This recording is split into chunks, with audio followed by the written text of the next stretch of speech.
Bro, you might as well just call this build Task Manager, because all you do is delete things.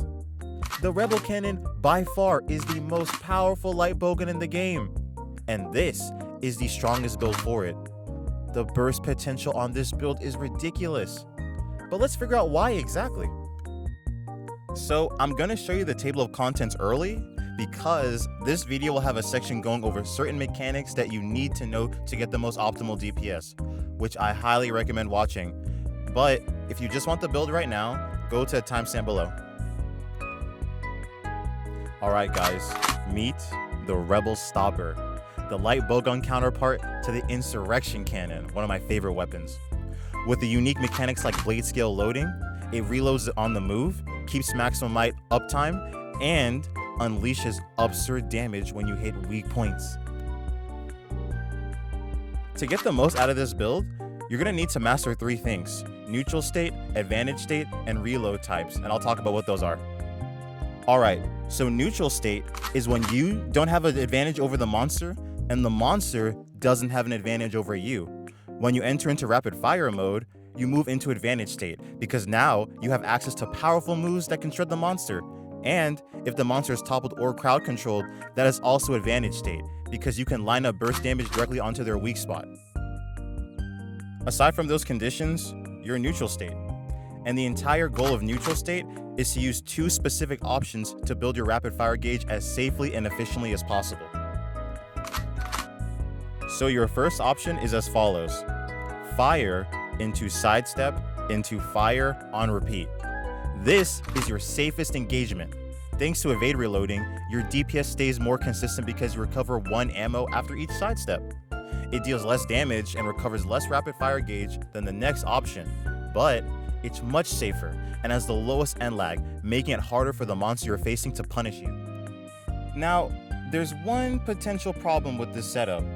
This build runs maximum might 3, and all that sidestepping uses stamina, which you might think would cause you to lose maximum might bonus, right? But we solved that by running 2 Fulgur Anjanath pieces, which gives us access to the set bonus Second Wind. Second Wind provides an additional stamina bar, completely separate from your own. Any action that consumes stamina will first use this bonus bar, which gives you 25 stamina at level 1. That means you can sidestep aggressively without dipping into your maximum might stamina bar, keeping maximum might active far more consistently. Alright, your next neutral option is fire into charged shot.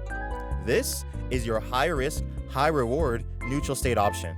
It builds more rapid fire gauge and deals more raw damage than the sidestep method. However, it also has noticeably longer end lag.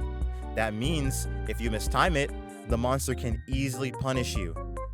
You'll want to use this when you're confident that the monster cannot reach you, like after it whiffs a big move, during a predictable animation, or if your team has it locked down.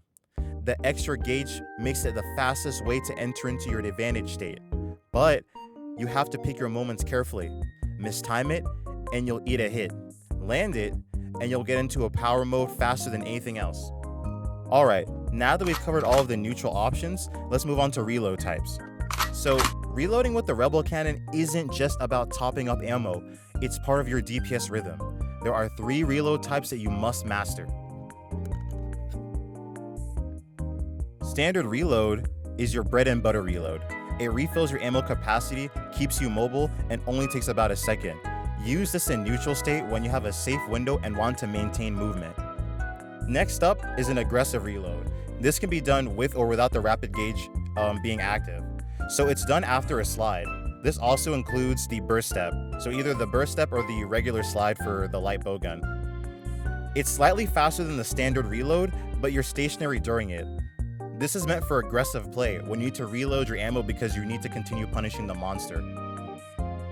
And the last is evade reload, which we already covered, but basically all of your rolls and slides will recover 1 bullet in your clip.